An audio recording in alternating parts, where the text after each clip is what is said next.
Hello, my dear friends. My name is Amit Punia and I am your English teacher. Today we will discuss about past indefinite tense. Past indefinite tense usually talk about the actions those were completed in past time and has no link with present time. यानी कि past indefinite का प्रयोग भूतकाल में पूरी हो चुकी क्रियाओं को व्यक्त करने के लिए किया जाता है और यह क्रिया वर्तमान से जुड़ी नहीं होती है। यानी कि जो हमारा एक्शन होता है उसका लिंक प्रेजेंट टाइम से नहीं होता है। As we know that there are four type of sentences according to tense: affirmative, negative, interrogative और negative interrogative. Let's go through the affirmative sentence. First of all, we put subject, then past form of the verb, and then remaining part of the sentence. In the negative sentences, we put subject first, then we use auxiliary verb did, and then we put not and base form of the verb and remaining part of the sentence. As you know that interrogative sentences are made of two types. First, that start with auxiliary verb. Second is that start with WH word. If a sentence gives the answer yes or no, then it will start with auxiliary verb, otherwise WH word. So the interrogative sentence structure will be WH word, did plus subject, verb की first form and remaining part of the sentence. If the sentence has answered yes or no, then we do not use WH word. Then it will start with directly the auxiliary verb did. Same like in the negative interrogative. There is only one difference that it is negative interrogative. So we have to put not in middle subject and verb की first form. And the sentence structure will be WH word did plus subject plus not plus base form of the verb and then remaining part of sentence. In the identification of past indefinite tense, था था, थी, ते थे. If these three type of sentences shows habit, then these type of sentence use used to as a helping verb. Otherwise, we use did as a helping verb.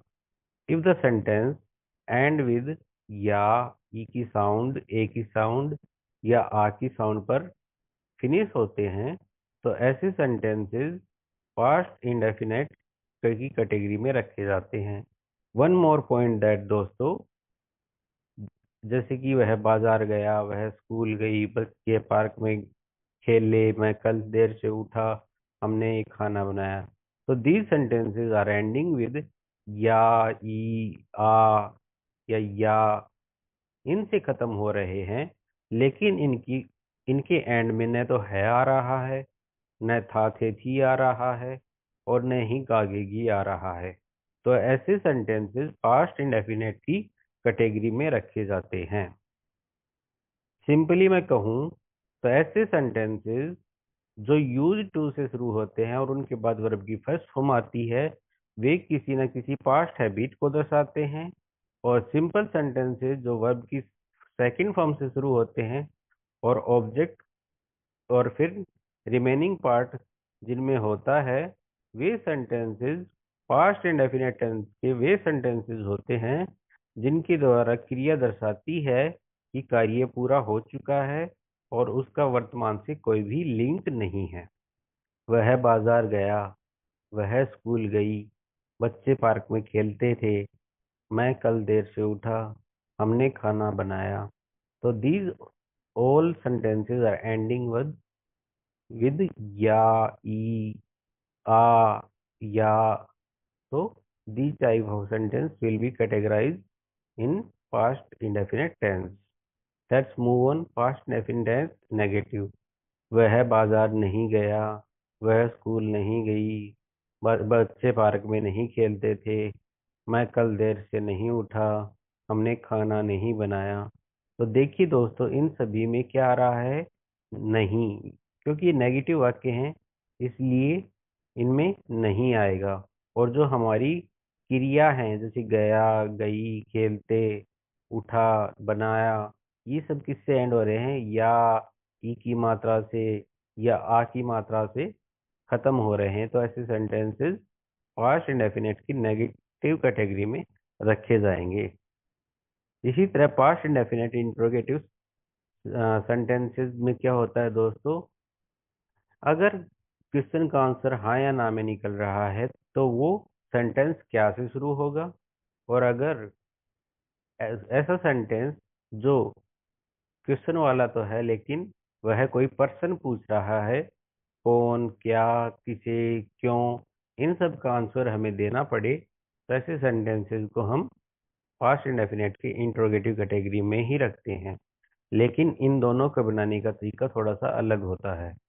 जैसे कल वह बाजार गया, क्या वह स्कूल गई, क्या पार्क में बच्चे खेलते थे, क्या तुम कल आए, क्या मैंने तुम्हें बुलाया। These all sentences are ending with या, ई, आ, ए, और these all sentences are starting with kya.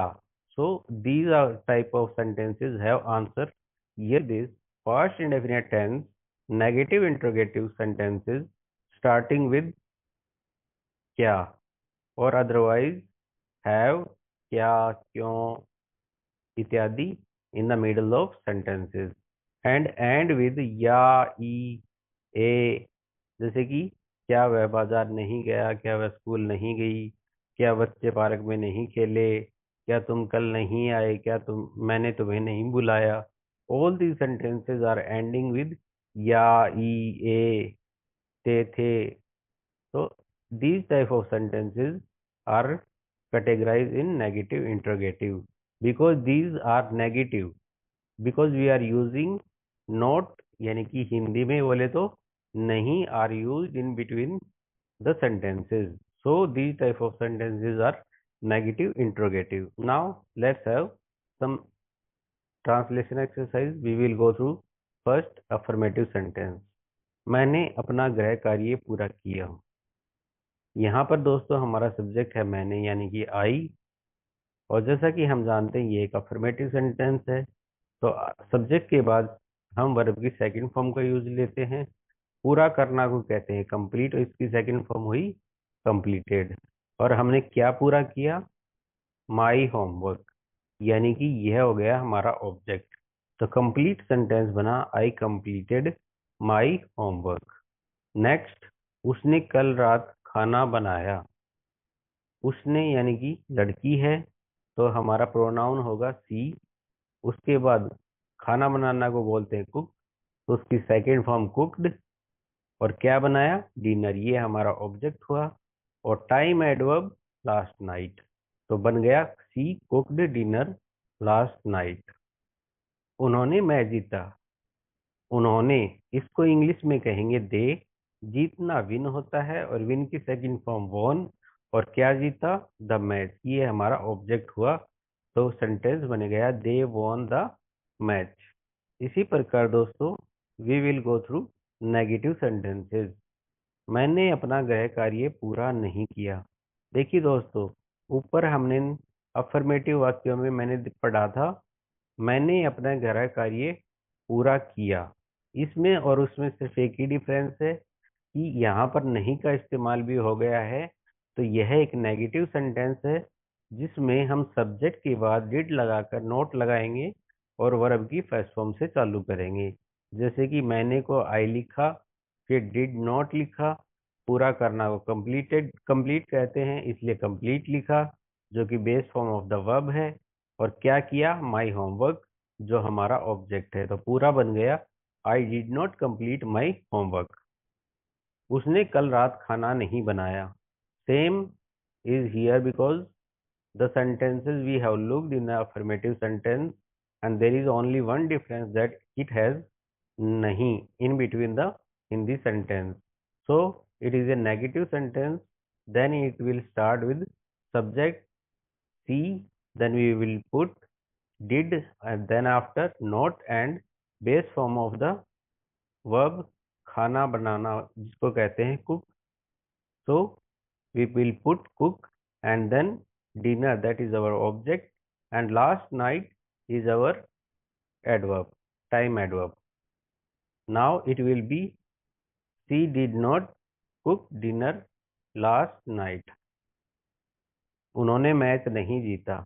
Like the above that we have discussed in the affirmative sentence, उन्होंने is called they, and then we put did, not, and जीतना को कहते हैं win, तो win की फर्स्ट फॉर्म win होती है, and the match is our object, then it will be they did not win the match. As we know that there are two types of interrogative, one that start with WH word, second one that start with only helping verb. If the question has answer yes or no, then it will start with the helping verb, otherwise WH word. Let's have some example of auxiliary verb. क्या तुमने अपना गृह कार्य किया? क्या आया है शुरू में, तो इसका आंसर हाँ या ना में निकलेगा, इसलिए हम सबसे पहले डिड लगाएंगे, फिर हमारा सब्जेक्ट यू लगाएंगे, फिर वर्ब की बेस फॉर्म कंप्लीट लगाएंगे, फिर हमारा ऑब्जेक्ट योर होमवर्क लगाएंगे. Then it will be like did you complete your homework. क्या उसने कल रात खाना बनाया?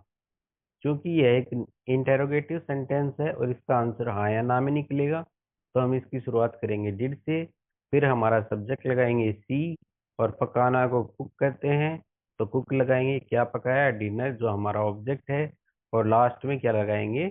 हमारी जो टाइम एडवर्ब है लास्ट नाइट का. क्या कल उसने खाना बनाया? Did she cook dinner last night. Next sentence is क्या उन्होंने मैच जीता? वी विल कॉल उन्होंने they. Then it is a interrogative sentence, so we will put did, then subject they, and verb की फर्स्ट फॉर्म यानी कि base form of the verb जीतना को कहते हैं win, then our object the match.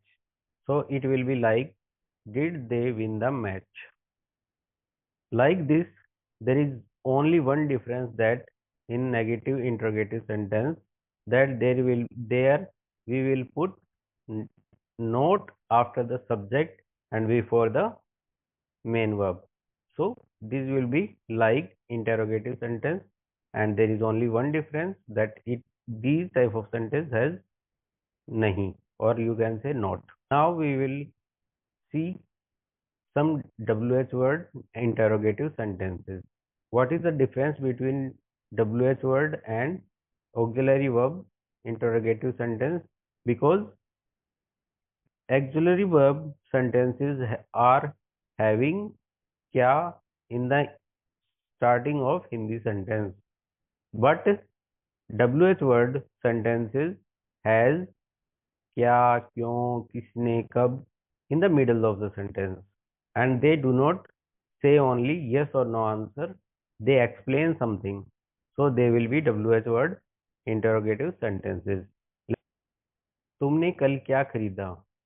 First of all क्या खरीदा, जिसमें क्या बीच में आया है, जिसका मतलब होता है वॉट, तो हमने लिखा वॉट, और उसके बाद हेल्पिंग ऑफ डिड लगाई, और तुमने हमारा सब्जेक्ट है तो यू लगाया, और खरीदना हमारी वर्ब है तो बाय लगाया, और कल के लिए हमने यस्टरडे लगाया, और क्वेश्चन मार्क लगा के इसको बंद कर दिया. तो यह बन गया what did you buy yesterday. Now वह कल रात कहाँ गई? So here is our subject is she, and this sentence has kaha, that will be answered in a explanation form, so we will use where in first of the starting of sentence, and then we will put did, our helping verb, and then we will put subject and base form of the verb go, and at last the time adverb last night.